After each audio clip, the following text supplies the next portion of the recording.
ሱባኤ በቤታችን መያዝ እንችላለን ወይ የሚለውን ስንመለከት መልሱ አዎ እንችላለን ነው። ከፊታችን ያለውን ጾመ ፍልሰታን በቤታችን በጾም በጸሎት ተወስነን በሱባኤ ሆነን ማሳለፍ እንችላለን። መጽሐፍ አስቴርን ስንመለከት አስቴር በምትኖርበት ቤተ መንግስት ከባድ ሱባኤ በመያዝ ታሪክ ሰርታለች። አስቴር በምቾትና በድሎት ቦታ ሆና ሱባኤ በመያዝ ከፈጣሪዋ መልስ አግኝታለች። በሱባኤ ህዝቧንም ከሞት ታድጋለች።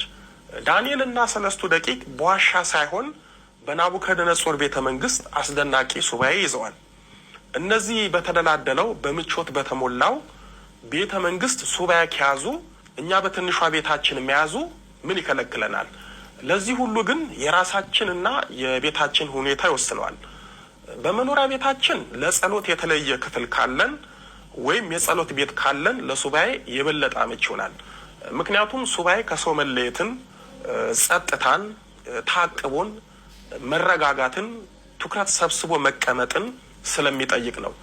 የጸሎት ቤት ከሌለን ደግሞ እንደ ቤቱ አመል አድርገን መያዝ እንችላለን። ይህ ሱባኤ ምናልባት አስቸጋሪ ነገር ሲገጥመን እጅግ ፈተና የሆነብንና ጊዜ የማይሰነጠን ነገር ካለ በጸሎት ቤታችን ሆነን በገዳም ስርዓት እመቤታችንን መማጸንና ችግራችንን እንድታቀልልን ድንገተኛ ሱባኤ መያዝ እንችላለን።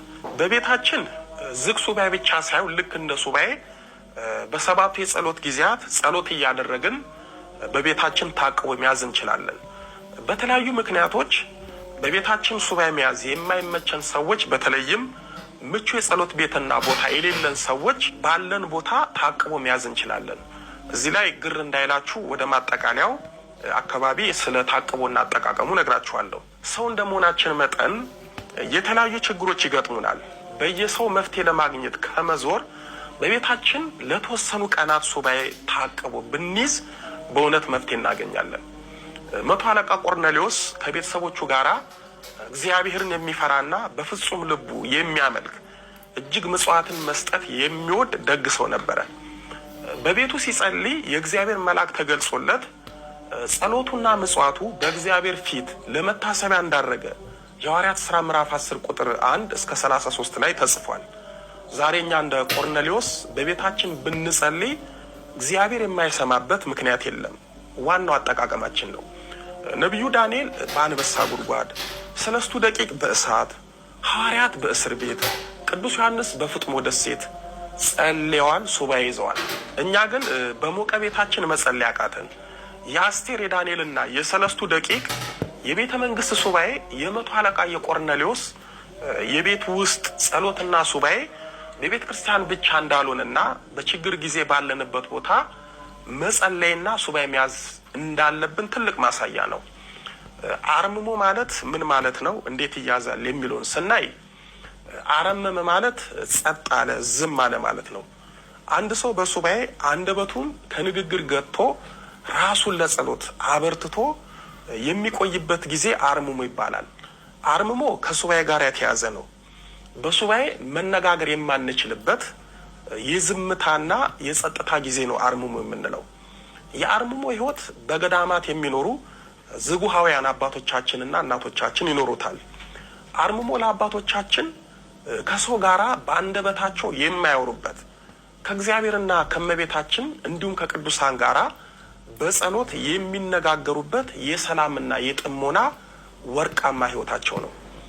የአርምሞ ህይወት ከየትኛው መንፈሳዊ ህይወት እጅግ ከባድ ቢሆንም ሰላምና ጸጥታ ተመስጦን የተሞላ ስለሆነ ከትልቅ ጸጋና ማዕረግ የሚያደርስ ነው።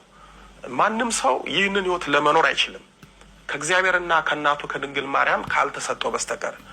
በብሉይ ኪዳን የነበሩት ነቢያት፣ በሐዲስ ኪዳንም ሐዋርያት ይህንን የአርምሞ ህይወት በጾም በጸሎት ተወስነው በስፋት ኖረዋል። ቅድም በምሳሌነት ያነሳ ነው ነቢዩ ሙሴ 40 መዓልት እና 40 ሌሊት በሱባኤ ኖረ ስንል ሱባኤውን በአርምሞ ይዞ ነው።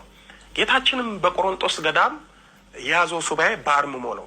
አንድም ሐዋርያት አጠገቡ ወይንም አብሮት አልነበሩም። በብዙ ገድለ ቅዱሳን ላይ ቅዱሳን በተለይ በጾም ወቅት በጸሎት ጥሙድ እንደ በሬ ትጉህ እንደ ገበሬ ሆነው በአርምሞ ይሰነብታሉ። በዚህም ከፈጣሪ ጋር ብቻ በመነጋገር ከሰው በማርመም ብዙ ጸጋና በረከት ይቀበላሉ። አርምሞ ሁለት አይነት ነው። አንደኛው አርምሞ ከሱባኤ ጋራ የምንይዘው አርምሞ ሲሆን ይህም በገዳም በዋሻ ወይም ለሱባኤ በተዘጋጀ ቦታ በመዝጋት ከሰው በመለየት የምንይዘው ነው።